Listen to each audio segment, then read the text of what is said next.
warahmatullahi wabarakatuh. Kembali lagi kawan di Legenda Catur Dunia. Dan untuk malam ini game yang akan kita ulas, yang saya sajikan adalah game dari juara dunia keempat Alexander Alekhine, yang merupakan pecatur kelahiran Uni Soviet kawan. Tapi di akhir-akhir karirnya dia pindah ke warganegaraan ke Prancis. Dan sampai dia meninggal dunia kawan, dia masih memegang gelar juara dunia. Belum sempat direbut oleh siapapun kawan. Dan Alekhine ini berhasil mengalahkan Jose Raul Capablanca untuk mendapatkan gelar juara dunia saat itu. Dan menariknya kawan, pada saat itu siapa yang menjadi juara dunia itu sangat dominan kawan, atau berkuasa untuk menentukan siapa yang berhak untuk menantang dia, menggantikan dia kalau berhasil mengalahkan dia kawan. Nah, saat itu Capablanca mengajukan syarat kalau tidak salah harus bisa menyediakan hadiah sebesar 10.000 US dollar waktu itu kawan. Ya, kalau saat ini sih kecil 10.000 US dollar. Tapi saat itu kawan, admin agak lupa tahun berapa itu Capablanca mengajukan syarat. Tidak ada pecatur-pecatur hebat yang mampu meladeni syarat yang diajukan oleh Capablanca. Tapi akhirnya Alekhine mendapatkan sponsor waktu itu kawan. Untuk menantang Capablanca menyediakan hadiah sebesar 10.000 US dollar. Akhirnya jatuh juga Capablanca oleh Alexander Alekhine. Tapi game yang akan kita ulas ini bukan saat melawan Capablanca. Ada dua game, yaitu satu game biasa kawan, permainan papan di tahun 1908. Kemudian nanti saya lanjut dengan permainan blindfold atau permainan tutup mata. Pertama-tama game yang akan saya ulas ini saat mengikuti turnamen tahun 1908. Alekhine pegang putih kawan, mengawali permainan dengan pion D4, ada pion D5, kemudian kuda F3, pion E6, ada pion E3, kuda F6, gajah D3. Apakah kalian pernah bermain dengan settingan seperti ini? Apakah kalian tahu settingan apa seperti ini kawan? Ini adalah Gaulish system. Nah, pion C5 merupakan pilihan utama di sini kawan. Di era modern saat ini, seperti halnya permainan London system, memilih pengembangan kuda B ke D7, rokade pilihan utama di posisi ini saat pengembangan kuda B ke D7, ataupun ada juga kuda B berkembang ke petak D2, memilih kuda B berkembang ke petak D2, pion C5 masih bagus untuk dimainkan, tapi memilih pengembangan gajah D6. Dan Alekhine dorong pion E4 untuk bongkar lajur pusat sebelum rajanya rokade dan diterima dengan pion dipukul pion E4. Kuda ambil balik untuk menantang pertukaran ataupun kejar gajah gelap. Nah, diladeni juga dengan kuda pukul kuda E4. Ambil balik oleh gajah. Kemudian rokade. Kuda F6 merupakan pilihan yang populer saat ini kawan. Agar juga ada ruang bagi pengembangan gajah, sedikit menunda untuk rokade, punya tempo, kejar gajah di sini, gajah tarik mundur. Nah, bisa berlanjut rokade. Kembali lagi ke langkah aslinya kawan. Di sini tadi setelah baku hantam memilih rokade, kemudian berlanjut gajah G5, serang menteri. Nah, di sini Stockfish menyarankan pion F6. Tapi memilih menggeser menteri ke petak E8 dan Alekhine melanjutkan amankan raja rokade. Diikuti dengan pion F5 kejar gajah tarik mundur ke D3. Diikuti dengan langkah pion E5 lanjut hitam, langkah kesalahan kawan, di mana langkah terkuatnya adalah usir gajah kawan, ataupun bermain dengan pion B6 untuk coba ya keluarkan gajah terang ini di diagonal terang panjang, ataupun kuda ke petak F6, tapi memilih untuk menantang pertukaran pion di lajur pusat, buka permainan di lajur pusat. Diterima juga pion D pukul pion E5. Kuda ambil balik pion E5 untuk coba kejar gajah terang, menantang pertukaran. Di sini kawan ada benteng E1, pin kuda. Dan untuk melepaskan pin-pinan seperti ini kawan, ini adalah opsi yang terkuat. Pertukaran kuda pukul kuda F3, temponya skak. Setelah diambil balik oleh menteri, menteri bisa bergeser. Tapi di sini hitam memilih untuk keluarkan menteri kawan ke petak H5. Tujuannya apa? Tentu pressure gajah di sini, pressure pion di sini, kuda pukul kuda ambil balik oleh menteri, diikuti gajah bisa jatuh ataupun juga pion H2 bisa jatuh. Alekhine lanjutkan untuk kuda pukul kuda E5, melepaskan gajah di sini kawan, atau buka tantangan pertukaran menteri. Mau apa kalian? Tentu menteri ambil gajah G5. Masalahnya di sini lanjut Alekhine adalah gajah C4 skak. Raja bergeser. Tidak ada pilihan bagus lainnya kawan. Raja bergeser. Nah, sekarang giliran kalian melangkah saat pegang putih. Kira-kira langkah apa untuk melanjutkan serangan kalian? Saat tadi ada kesalahan menteri yang keluar ke peta H5 tadi, kawan. Nah, di sini setelah raja bergeser ke H8, kira-kira ide kelanjutannya seperti apa untuk putih? Silakan pause video ini untuk beberapa detik dan coba temukan langkah terbaik bagi putih untuk melanjutkan tekanannya, kawan. Oke, apakah sudah ketemu?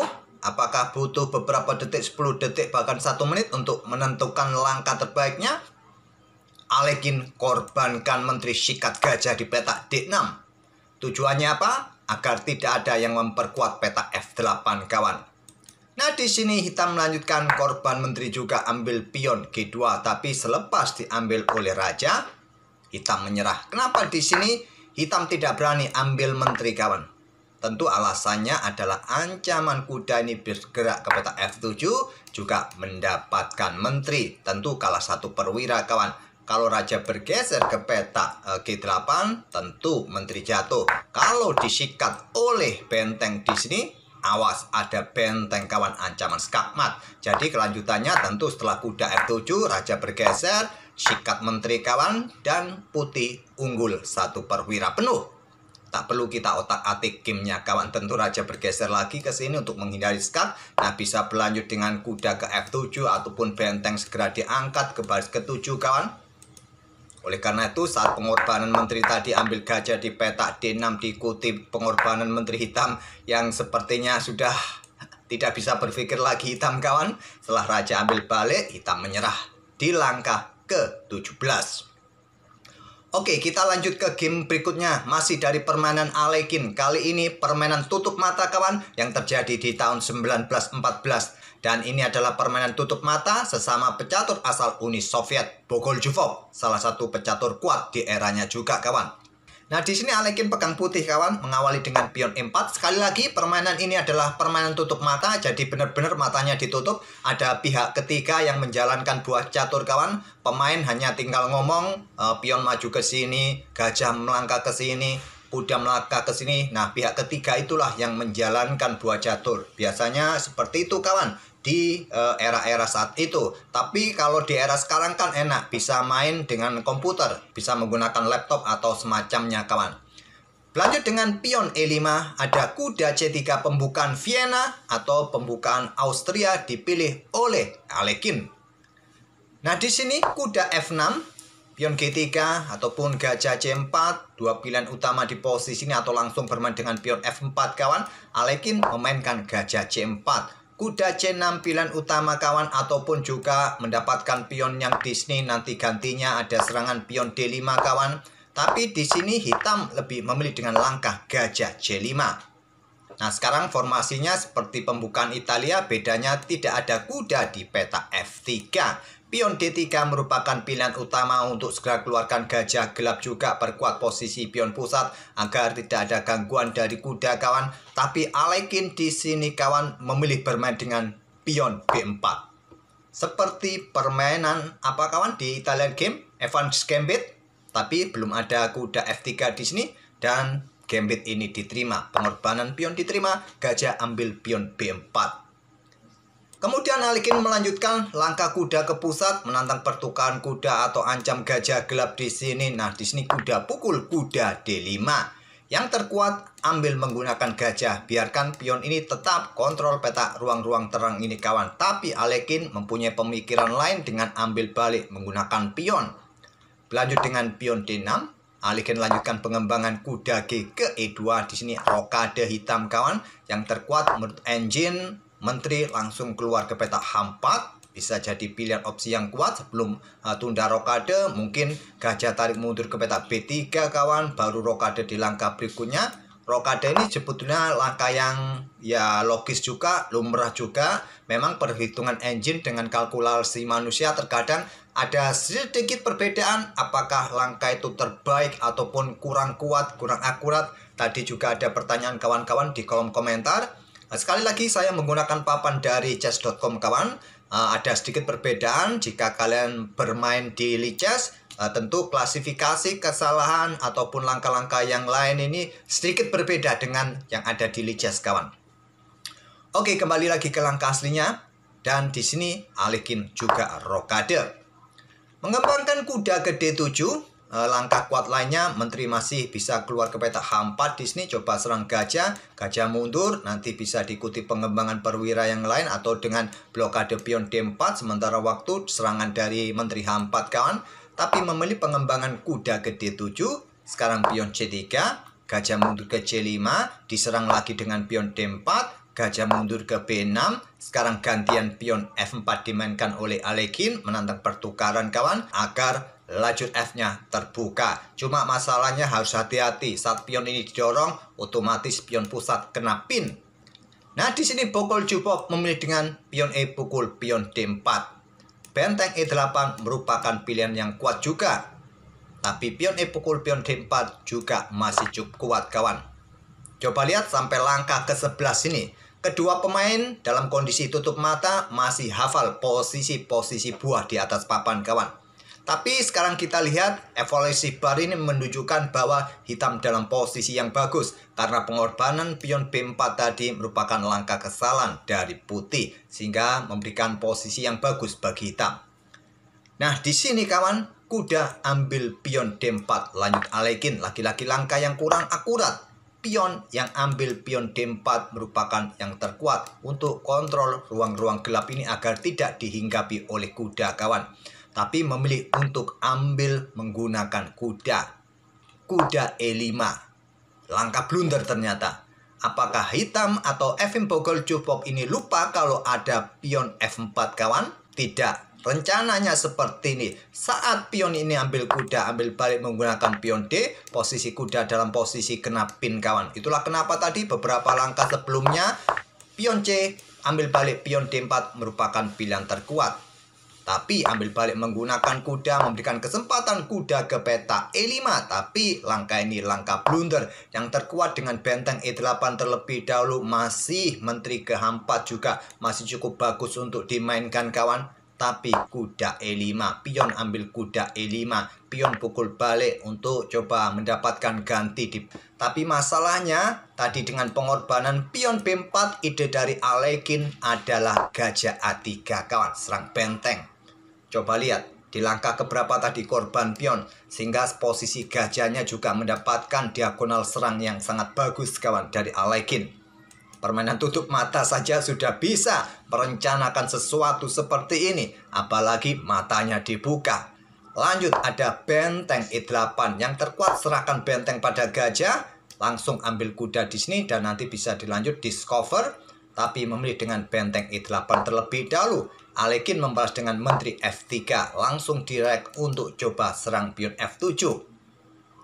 Kalau Stockfish menyarankan dengan pion H5 tapi ada pion G6, masalahnya kawan tidak lagi bisa menyerang peta F7 secara langsung.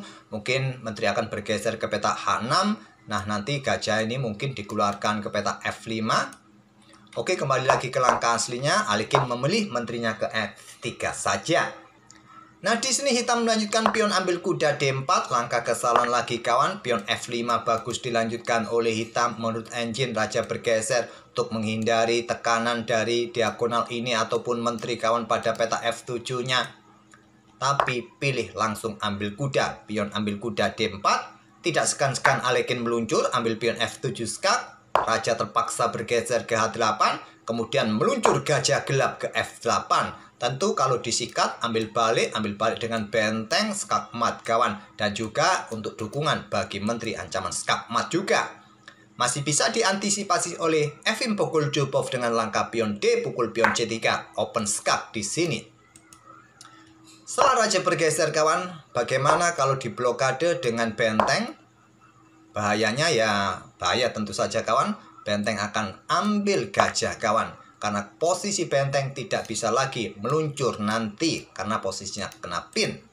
Jadi di sini raja hanya bergeser ke peta H1. Lanjut Alekin. Kemudian ada gajah D4. Tentu perkuat peta G7 dan juga awas hati-hati di sini juga ada masalah nanti. Dan coba lihat pada posisi ini kawan. Kalian bisa melihat bagaimana menteri hitam ini belum keluar. Gajah belum keluar kawan. Nah untuk mencegah menteri ini keluar kawan. karena di sini juga sulit, menteri mau bergerak kemana juga tidak ada ruang yang bagus di sini. Apakah menantang pertukaran di sini kawan? Dicegah dengan langkah pion D6 oleh Alexander Alekhine. Korban pion kawan demi membuka jalan dukungan bagi menteri, ancaman skakmat. Gajah dikorbankan, gajah E6, sikat oleh gajah. Kemudian benteng ambil gajah F8 karena kedua benteng menteri sudah saling terkoneksi di sini kawan, dan berlanjut dengan langkah pion ambil pion C7. Sama-sama membuat ancaman bagi menteri masing-masing. Ini membuat Efim Bogoljubov menyerah kawan di langkah ke-21. Apa masalahnya kawan? Kalau benteng ambil menteri, tentu pion ambil menteri temponya jadi promosi menteri skak, dan berikutnya mungkin kalian blokade dengan benteng di sini, ya satu langkah berikutnya bisa skak mat. Kalau kalian sikat di sini kawan, ya tentu benteng jatuh di sini dan kalian kalah jumlah perwira. Kalaupun di sini menteri ini coba menghindar, mungkin bergerak ke peta, ya enaknya kemana ini kawan? Apakah ke peta E8 untuk menantang pertukaran? Ya baku hantam di sini, baku hantam di sini kawan, berlanjut. Ya sikat terlebih dahulu dan diambil balik oleh benteng, pion bisa dipromosikan. Oke, itulah kawan 2 game dari juara dunia keempat Alexander Alekhine. Semoga bisa menghibur kalian. Walaupun dalam permainan tertutup, ide-ide Alekhine masih sangat brilian tadi kawan, memanfaatkan kelengahan lawannya, di mana tadi dia membuat langkah blunder, kuda bergerak ke peta D5 tadi kawan. Di sini maksud saya ke peta E5. Idenya sebetulnya cukup bagus, sederhana untuk mendapatkan kembali kuda yang ditempatkan di peta D4 yang otomatis tadi langsung kena pin dari gajah. Tapi masalahnya tadi bentengnya harusnya bisa dikorbankan untuk menahan posisinya saat ada gajah 3, tapi benteng digeser akhirnya membuat menteri leluasa untuk mencoba menyerang, dan disinilah kesalahan kelanjutan dari hitam. Semoga bisa menghibur permainan mereka berdua ini kawan, dan kita akan bertemu di video-video berikutnya. Terima kasih. Wassalamualaikum warahmatullahi wabarakatuh.